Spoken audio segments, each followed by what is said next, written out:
Hello everyone, my name is Salma Rajni Munawar. So today I'm going to present an interesting topic in linguistics called morphology or the architecture of word.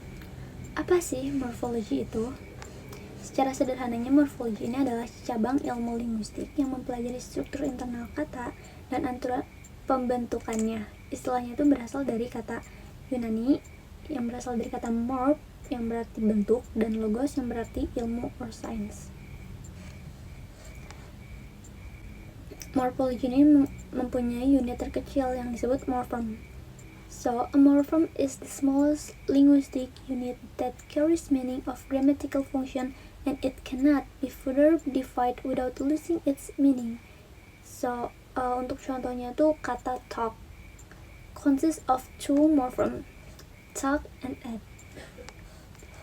Kita juga ada jenis morpheme. Yang pertama itu free morpheme. Free morpheme yang pertama ada lexical, so carry the content or main meaning of the message, include noun, verb, and adjective. For example, is girl, house, and red.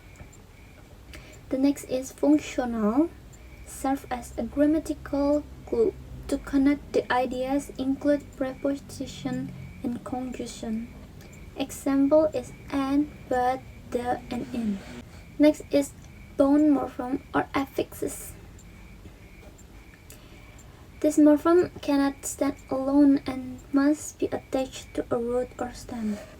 Kalau tadi free morpheme ini bisa berdiri sendiri sebagai kata, kalau bone morpheme ini tuh harus menempel pada akar.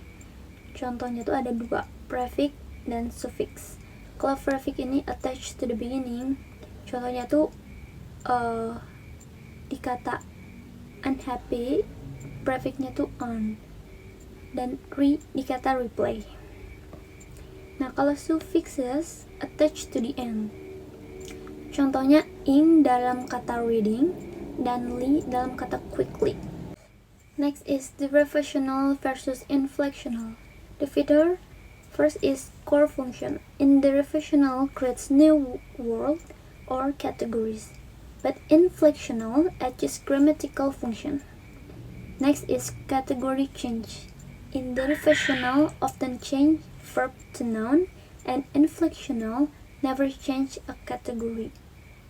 The future meaning in derivational significant change, happy to unhappy. In inflectional, it's minor change, cat to cats.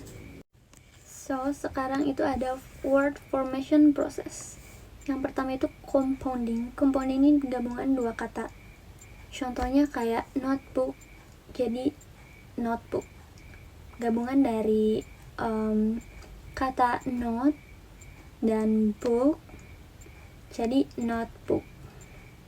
Next is blending. So, blending is similar to compounding, but part of the word being joined are typically clipped or removed. For example, is brunch. Brunch is for breakfast plus lunch. Or smoke is from smoke and fog. And the next is clipping. So the clipping is the process of shortening a long word into a briefer form without changing its meaning or word class. For example, it adds from advertisement, and exam from examination, and lab from laboratory, and flu for influenza. And next is acronymous. So acronymous is pronounced as a single word. For example, NASA, UNESCO, or COVID. The next is initialism. So it's pronounced letter by letter.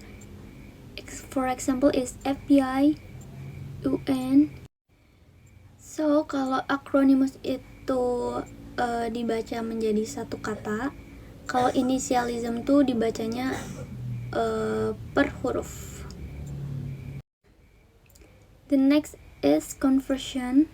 So the conversion is the process of changing a word category from a noun to a verb. without changing its spelling or pronunciation. So, for example, it's paddle, it's noun, to paddle, verb. Or Google, noun, to Google, verb, to search for something on the internet. The next is borrowing, taking words from for each language and adapting them into one's own vocabulary. For example, is sushi from Japanese, sofa from Arab, piano from Italian.